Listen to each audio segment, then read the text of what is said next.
K Umar മൗലവിയുടെ റഹ്മഹുല്ല തർജുമാനുൽ ഖുർആൻ audio number 282.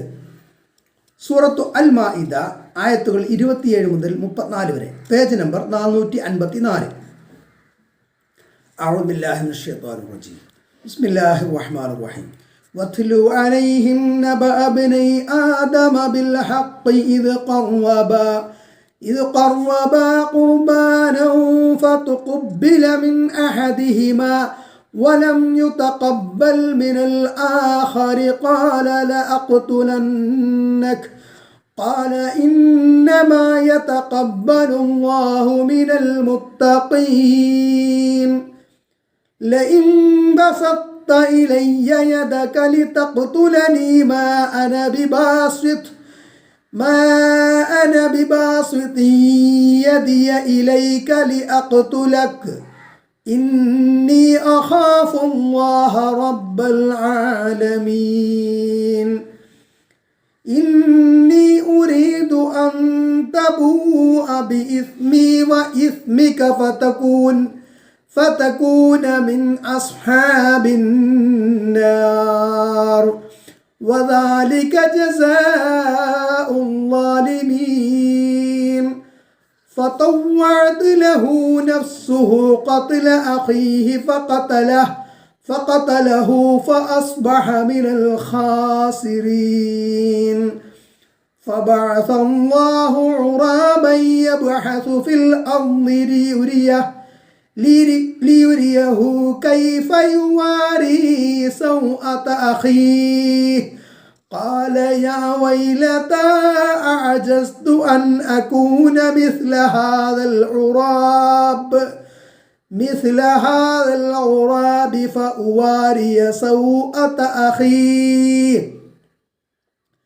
فأصبح من النادمين من أجل ذلك كتبنا على بني إسرائيل أنه من قتل نفسا بغير نفس أو فساد في الأرض فكأنما قتل الناس جميعا ومن أحياها فكأنما أحيا الناس جميعا ولما جاءتهم رسلنا بالبينات ثم إن كثيرا منهم بعد ذلك في الأرض لمسرفون إنما جزاء الذين يحاربون الله ورسوله ويسعون في الأرض فسادا أن يقتلوا أو يصلبوا أو تقطع أيديهم وأرجلهم من خلاف أو ينفوا من الأرض ذلك لهم خزي في الدنيا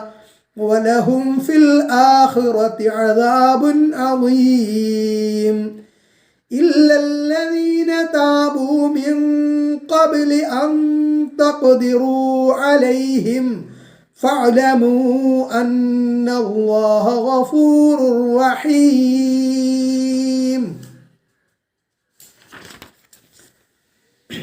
സൂറത്തുൽ മാഇദ ആയത്ത് 27, പേജ് 454. വത്ലു അലൈഹിം നബഅ ഇബ്നൈ ആദമ ബിൽ ഹഖ്. ആദമിൻ്റെ 2 പുത്രന്മാരുടെ വാർത്ത സത്യസന്ധമായി അവർക്ക് നീ ഓതിക്കൊടുക്കുക. ഇത് ഖറബാ ഖുർബാനൻ, അവർ രണ്ടുപേരും ഒരു ബലി അർപ്പിച്ചപ്പോൾ, പേജ് 455. ഫതുഖുബ്ബില മിൻ അഹദിഹിമ, അവർ രണ്ടിലൊരാളിൽ നിന്ന് സ്വീകരിക്കപ്പെട്ടു. വലം യുതഖബ്ബൽ മിനൽ ആഖരി, മറ്റേ ആളിൽ നിന്ന് സ്വീകരിക്കപ്പെട്ടതുമില്ല. ഖാല ലഅഖ്തുലന്നക, അവൻ പറഞ്ഞു നിശ്ചയമായും നിന്നെ ഞാൻ കൊന്നുകളയും. ഖാല ഇന്നമാ യതഖബ്ബലുല്ലാഹു മിനൽ മുത്തഖീൻ, അവൻ പറഞ്ഞു ഭക്തന്മാരിൽ നിന്ന് മാത്രമേ അള്ളാഹു സ്വീകരിക്കുകയുള്ളൂ. ആദം നബി അലൈഹിസ്സലാമയുടെ 2 പുത്രന്മാർ തമ്മിലുണ്ടായ പിണക്കത്തെ സംബന്ധിച്ച് പല വർത്തമാനങ്ങളും പ്രചാരത്തിലുണ്ട്. അതിൽ ശരിയായിട്ടുള്ള വാർത്ത പറഞ്ഞു കൊടുക്കുവാൻ നബി സല്ലല്ലാഹു അലൈഹി വസല്ലമയോട് അള്ളാഹു കൽപ്പിച്ചു. അവരിരുവരും ഒരു ഖുർബാൻ അഥവാ ബലികർമ്മം നടത്തി. ഒരു ജീവിയെയോ മറ്റോ അള്ളാഹുവിൻ്റെ തൃപ്തിക്ക് വേണ്ടി ബലി അർപ്പിക്കലാണ് ഖുർബാൻ. ഒരാളുടേത് സ്വീകരിക്കപ്പെടുന്നതിൻ്റെ അടയാളം എന്താണെന്ന് രേഖാമൂലം അറിയപ്പെട്ടിട്ടില്ല. ആകാശത്തിൽ നിന്ന് ഒരു തീ ഇറങ്ങി വന്ന് കരിച്ചു കളയലാണ് അടയാളമെന്ന് പറയപ്പെടുന്നു. ആലു ഇമ്രാൻ സൂറത്തിൽ 183 ആയത്തിൽ ഒരു ഖുർബാനെ പറ്റി പറഞ്ഞിട്ടുണ്ട്. അവിടെയും ഇതുപോലെയുള്ള വിവരം പറയുന്നുണ്ട്. എല്ലാം അള്ളാഹുവിനറിയാം. ഖുർബാൻ സ്വീകരിക്കപ്പെട്ടവൻ്റെ പേര് ഹാബീൽ എന്നാണെന്നും മറ്റവൻ്റേത് ഖാബീൽ എന്നാണെന്നും പറയുന്നു. ഖുർബാൻ സ്വീകരിക്കപ്പെട്ടവനോട് മറ്റേ ആൾക്ക് വലിയ അസൂയയും വിരോധവുമുണ്ടായി. അങ്ങനെ നിരപരാധിയായ സഹോദരനെ അന്യായമായി കൊല്ലാൻ തീർച്ചപ്പെടുത്തി. അത് അദ്ദേഹത്തോട് തുറന്നു പറഞ്ഞു. അള്ളാഹുവിനെ പേടിച്ചും അവൻ്റെ തൃപ്തിയെ ആശിച്ചും കർമ്മം ചെയ്തവരുടേത് മാത്രമേ അള്ളാഹു സ്വീകരിക്കുകയുള്ളൂ. അപ്പോൾ ഖുർബാൻ സ്വീകരിക്കപ്പെടാത്തതിൻ്റെ കാരണം മുത്തഖിയല്ല എന്നുള്ളതാണ്.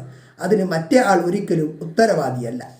ഉമർ മൗലവിയുടെ റഹിമഹുല്ലാ തർജുമാനുൽ ഖുർആൻ ഓഡിയോ നമ്പർ 283, സൂറത്തു അൽ മാഇദ ആയത്ത് 28, പേജ് 455.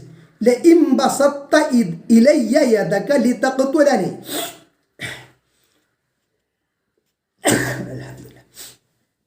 എന്നെ കൊല്ലുവാനായി എൻ്റെ നേരെ നീ കൈ നീട്ടിയാൽ പോലും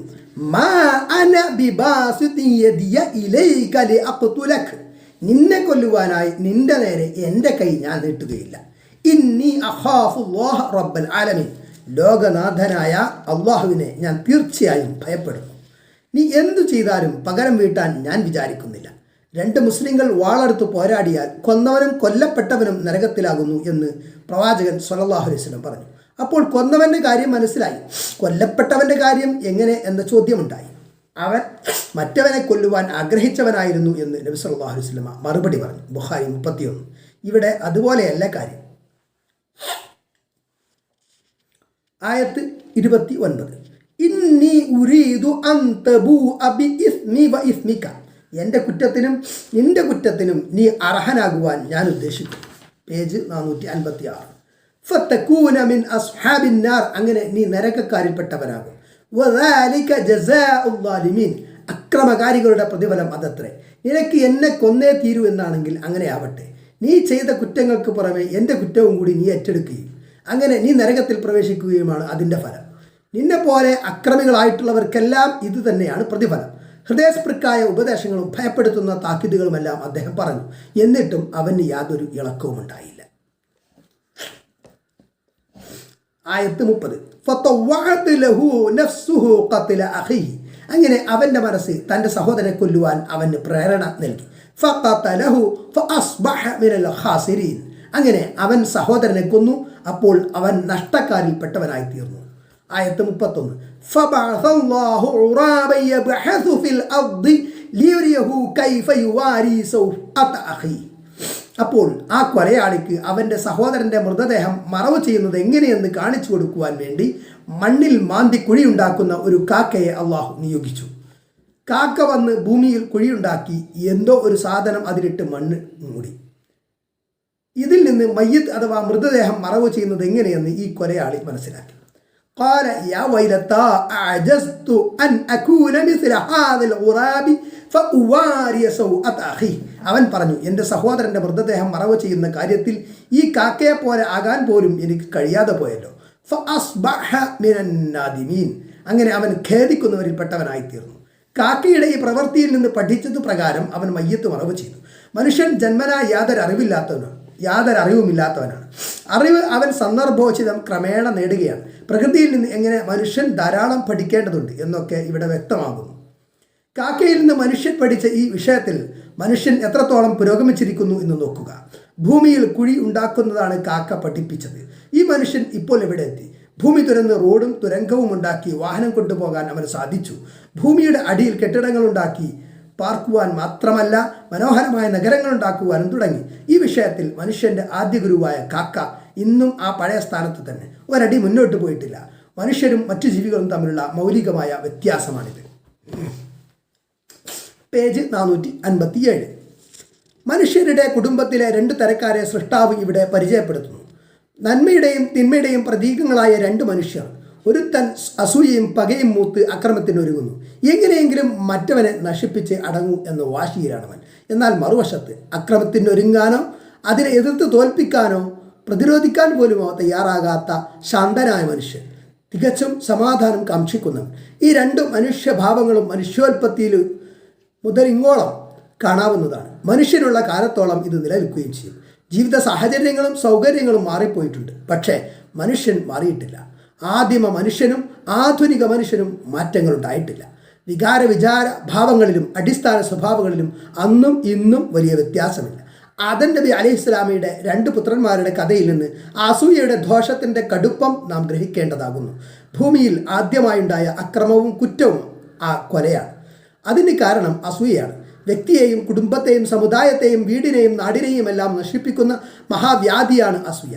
തീ വിറക് തിന്നുന്നത് നശിപ്പിക്കുന്നത് പോലെ അസൂയ നന്മകളെ നശിപ്പിക്കുമെന്ന് പ്രവാചകൻ സ്വല്ലല്ലാഹു അലൈഹി വസല്ലം പറഞ്ഞിരിക്കുന്നു. യുഗങ്ങളേറെ കഴിഞ്ഞിട്ടും അഭൂതപൂർവമായ ഭൗതിക പുരോഗതിയിൽ മനുഷ്യനെത്തിയിട്ടും ആദിമ മനുഷ്യൻ്റെ അസൂയയും നിരപരാധികളുടെ നേർക്കുള്ള അക്രമവാസനയും ഇന്നും അവനോടൊപ്പമുണ്ട്. കാക്ക ഒരടി മുന്നോട്ട് പോയിട്ടില്ല, മനുഷ്യൻ ഒരടി പിന്നോട്ടും പോയിട്ടില്ല. എന്നാൽ കൊല്ലപ്പെട്ട ആദ്യ മനുഷ്യൻ്റെ വിനീതവും നിഷ്കളങ്കവുമായ മനസ്സ് ചുരുക്കമായിട്ടെങ്കിലും ഇന്നും മനുഷ്യരിൽ കണ്ടെത്താൻ കഴിയും.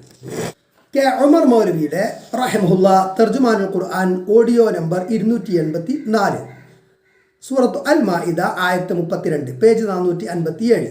മിൻ അജ്ലി ദാലിക കതബ്നാ അലാ ബനി ഇസ്രായീല, ആ കാരണത്താൽ ഇസ്രായേൽ സന്തതികളുടെ മേൽ നാം വിധിച്ചു, അന്നഹു മൻ ഖതല നഫ്സൻ ബിഗൈരി നഫ്സിൻ ഔ ഫസാദിൻ ഫിൽ അർദി, ഒരാളുടെ കൊലക്ക് പകരമായിട്ടോ ഭൂമിയിൽ കുഴപ്പമുണ്ടാക്കുന്നതിൻ്റെ പേരിലോ അല്ലാതെ ഒരാളെ ആരെങ്കിലും കൊലപ്പെടുത്തിയാൽ ഫകഅന്നമാ ഖതല അന്നാസ ജമീഅൻ, അവൻ സകല മനുഷ്യരെയും കൊന്നതുപോലെയായി. വമൻ അഹ്യാഹാ ഖതല അന്നാസ ജമീഅൻ ഫമൻ അഹ്യാഹാ ഫകഅന്നമാ അഹ്യ അന്നാസ ജമീഅൻ, അവനെ ജീവിപ്പിച്ചാൽ മനുഷ്യരെയെല്ലാം അവൻ ജീവിപ്പിച്ചതുപോലെയായി. മനുഷ്യൻ വളരെ പദവിയും വലിയ ബഹുമാനവുമുള്ള സൃഷ്ടിയാണ്. അവൻ്റെ ജീവൻ വളരെ വില മതിച്ചതാണ്. എങ്കിലും കൊലക്കുറ്റം ചെയ്തവനെ കൊല്ലാം. അതുപോലെ ഒരുവൻ ഭൂമിയിൽ കുഴപ്പമുണ്ടാക്കുന്നു, അവനെ കൊന്നാലേ രക്ഷയുള്ളൂ എന്ന് വന്നാലും കൊല്ലാം. ശിക്ഷ നടപ്പാക്കാനുള്ള അധികാരം വ്യക്തികൾക്കോ സംഘങ്ങൾക്കോ അല്ല, നിയമാനുസാരമായ ഭരണ സംവിധാനത്തിനാണ്. ഇതൊന്നും കൂടാതെ മനുഷ്യരെ കൊല്ലൽ അതിഭയങ്കരമായ മഹാപാപമാകുന്നു. ഒരാളെയാണ് കൊന്നതെങ്കിലും എല്ലാവരെയും കൊന്നതുപോലെയാണത്. എന്തുകൊണ്ടെന്നാൽ മനുഷ്യത്വത്തിൻ്റെ മഹത്വത്തെ അവൻ നിഷേധിച്ചു. അവൻ മനുഷ്യവർഗത്തിൻ്റെ ശത്രുവായി. ആരെങ്കിലും ഒരാളുടെ ജീവനെ രക്ഷിച്ചാൽ അത് സർവ്വ മനുഷ്യരുടെയും ജീവനെ രക്ഷിച്ചതുപോലെയാണ്. ഇതാണ് വിധി. ഇസ്രായേൽ സന്തതികളെ ഇവിടെ പ്രത്യേകം എടുത്തു പറഞ്ഞത് അവർ അസൂയ വർദ്ധിച്ചവരായതുകൊണ്ടും ആളെക്കൊല്ലൽ കൊതുകിനെ കൊല്ലുന്ന പോലെ അങ്ങേയറ്റം ലഘുവായി അവർ കണക്കാക്കിയത് കൊണ്ടുമാണെന്ന് വിചാരിക്കാം. പേജ് 458. വലഖദ് ജാഅതുഹും റുസുലുനാ ബിൽ ബയ്യിനാതി, അവരുടെ അടുക്കൽ നമ്മുടെ ദൂതന്മാർ വ്യക്തമായ തെളിവുകളുമായി കടന്നു വന്നിട്ടുണ്ട്. സുമ്മ ഇന്ന കസീറൻ മിൻഹും ബഅദ ദാലിക ഫിൽ അർദി ലമുസ്രിഫൂൻ, എന്നിട്ട് തീർച്ചയായും അവരിൽ മിക്ക പേരും അതിനുശേഷവും ഭൂമിയിൽ അതിര് കവിഞ്ഞ് പ്രവർത്തിക്കുന്നവരാകുന്നു. കൊലയും കൊള്ളയും മറ്റക്രമങ്ങളും അവരുടെ സ്ഥിരം സ്വഭാവമായി തീർന്നു. ആയത്ത് 33. ഇന്നമാ ജസാഉൽ ലദീന യുഹാരിബൂന അല്ലാഹ വറസൂലഹു വയസ്അഊന ഫിൽ അർദി ഫസാദൻ, നിശ്ചയമായും അള്ളാഹുവിനോടും അവൻ്റെ റസൂലിനോടും യുദ്ധം ചെയ്യുകയും ഭൂമിയിൽ കുഴപ്പത്തിന് ശ്രമിക്കുകയും ചെയ്യുന്നവരാരോ അവർക്കുള്ള ശിക്ഷ അയ്യുഖത്തലു, അവർ വധിക്കപ്പെടുക എന്നതാണ്. ഔ യുസല്ലബു, അല്ലെങ്കിൽ അവർ ക്രൂശിക്കപ്പെടുക എന്നതാണ്.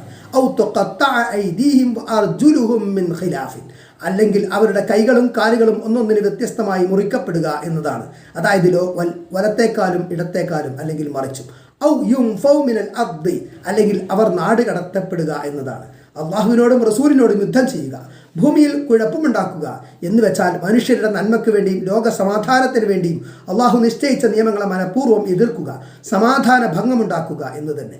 ധാർമ്മിക വ്യവസ്ഥകൾക്കെതിരെ നടത്തുന്ന അക്രമങ്ങൾക്കുള്ള ശിക്ഷയാണ് ഇവിടെ പറഞ്ഞത്. ഇസ്ലാമിക ഭരണത്തിനും മുസ്ലിങ്ങൾക്കുമെതിരെയുള്ള അട്ടിമറി പ്രവർത്തനങ്ങൾ, കൊല, കവർച്ച തുടങ്ങിയ ഭീകര പ്രവൃത്തികൾ എന്നിവ ഇതിലുൾപ്പെടും. ഇന്നത്തെ നിലക്ക് നശിപ്പിക്കുക, ഗതാഗതം തടസ്സപ്പെടുത്തുക, വൈദ്യുതി കമ്പി മുറിക്കുക, പാലം പൊളിക്കുക, ബസ് തകർക്കുക, സർക്കാർ ഓഫീസ് കത്തിക്കുക മുതലായതും ഇതിലുൾപ്പെടുന്നു. അപ്പോൾ അള്ളാഹുവിൻ്റെ കിതാബും റസൂലിൻ്റെ ചര്യയും ആധാരമാക്കി ഭരണം നടത്തുന്ന ഗവൺമെൻറ്റിനെതിരായി പ്രവർത്തിക്കുകയും നാട്ടിൽ കുഴപ്പമുണ്ടാക്കുകയും ചെയ്യുന്നവരെ മേൽപ്പറഞ്ഞ 4 ഇനങ്ങളിൽ ഏതെങ്കിലും യുക്തമായ ശിക്ഷ നൽകി നാട്ടിൽ സമാധാനം നിലനിർത്തേണ്ടതാകുന്നു. ഈ 4ൽ യുക്തമായത് തിരഞ്ഞെടുക്കാൻ ഭരണാധികാരിക്ക് സ്വാതന്ത്ര്യമുണ്ട്. മുസ്ലിം അമുസ്ലിം വ്യത്യാസം നോക്കേണ്ടതില്ല. അത്തരം അക്രമികൾ കടുത്ത ശിക്ഷ ഏറ്റുവാങ്ങിയേ തീരൂ. ഇതുമായി ബന്ധപ്പെട്ട ഒരു സംഭവം, ഉക്കിൽ, ഉറൈന എന്നീ ഗോത്രങ്ങളിലെ കുറേ ആളുകൾ ഒരിക്കൽ നബി സല്ലല്ലാഹു അലൈഹി വസല്ലമയുടെ അടുക്കൽ വന്ന് ഇസ്ലാം മതം സ്വീകരിച്ചു. പേജ് 459. പതിവ് പ്രകാരം നബി സല്ലല്ലാഹു അലൈഹി വസല്ലമ അവർക്ക് വേണ്ട സൗകര്യം ചെയ്തു കൊടുത്തു. അവിടുത്തെ കാലാവസ്ഥ അവർക്ക് പറ്റുന്നില്ല എന്നും ദേഹത്തിന് സുഖമില്ല എന്നും അവിടുത്തെ കാലാവസ്ഥ അവർക്ക് പറ്റുന്നില്ല എന്നും ദേഹത്തിന് സുഖമില്ല എന്നും നബിയോട് അവർ പറഞ്ഞു. ബൈത്തുൽ മാൽ അഥവാ പൊതു ഖജനാവിലെ ഒട്ടകങ്ങളെ മേയ്ക്കുന്നവരുടെ കൂടെ പോയി ഒട്ടകത്തിൻ്റെ മൂത്രവും പാലും കുടിക്കുവാൻ നബി സല്ലല്ലാഹു അലൈഹി വസല്ലം അവരോട് പറഞ്ഞതുപോലെ ചെയ്തു. അവരുടെ ആരോഗ്യം നന്നായി. പിന്നീട് അവർ പോയി ഇടയന്മാരെ കൊല്ലുകയും ഒട്ടകങ്ങളെ കവർച്ച നടത്തുകയും ചെയ്തു. നബി സല്ലല്ലാഹു അലൈഹി വസല്ലം അതറിഞ്ഞപ്പോൾ അവരെ പിടിക്കാൻ ആളയച്ചു. അവരെ പിടിച്ച് അവരുടെ കണ്ണിന് ചൂടുവെക്കുകയും അവരുടെ കൈകൾ മുറിക്കുകയും ചെയ്തിട്ട് വിശാലമായ ചരൽ ഭൂമിയിൽ അവരെ ഇട്ടു. അവർ അവിടെ കിടന്ന് മരിച്ചുപോയി. ആ കുഴപ്പക്കാർ ഇടയന്മാരുടെ കണ്ണുകൾ ചൂഴ്ന്നു കളഞ്ഞിരുന്നു. അതുകൊണ്ടാണ് ഈ ദുഷ്ടന്മാരുടെ കണ്ണ് ചൂടുവെക്കാൻ നബി സല്ലല്ലാഹു അലൈഹി വസല്ലം കൽപ്പിച്ചത്. അത് അവർക്ക് ഇഹലോകത്ത് അപമാനമാകുന്നു. വലഹും ഫിൽ ആഖിറതി അദാബുൻ അദീം, പരലോകത്ത് അവർക്ക് വമ്പിച്ച ശിക്ഷയുമുണ്ട്. ആയത്ത് 34. ഇല്ലല്ലദീന താബൂ മിൻ ഖബ്ലി അൻ തഖ്ദിറൂ അലൈഹിം, അവരെ നിങ്ങൾക്ക് പിടികിട്ടുന്നതിന് മുമ്പ് ഖേദിച്ചു മടങ്ങിയവരൊഴികെ. മേൽപ്പറഞ്ഞ തരം കുറ്റവാളികളെ അറസ്റ്റ് ചെയ്യുന്നതിന് മുമ്പ് അവർ ഖേദിച്ചു മടങ്ങിയാൽ പിന്നെ അവരെ ശിക്ഷിക്കേണ്ട.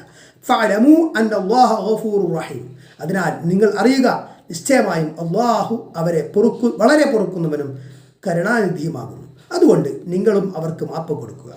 നിങ്ങൾക്ക് അവരെ പിടികിട്ടിയതിന് ശേഷം ഖേദിച്ചു മടങ്ങിയാൽ മാപ്പ് കൊടുക്കേണ്ടതില്ല. എന്നാൽ ഖേദിച്ചു മടങ്ങിയത് കൊണ്ട് ആളുകളുടെ അവകാശം ഒഴിവാകുകയില്ല എന്ന് തീർച്ച തന്നെ. ധനം കൊള്ളയടിച്ചിട്ടുണ്ടെങ്കിൽ മടക്കി കൊടുക്കണം. നശിപ്പിച്ചിട്ടുണ്ടെങ്കിൽ പകരം കൊടുക്കണം. ആളെ കൊന്നിട്ടുണ്ടെങ്കിൽ അതിൻ്റെ നിയമപ്രകാരം ചെയ്യണം. ഇതൊക്കെ തൗബയുടെ നിബന്ധനയാണെന്ന് പരക്കെ അറിയപ്പെട്ടതാണല്ലോ.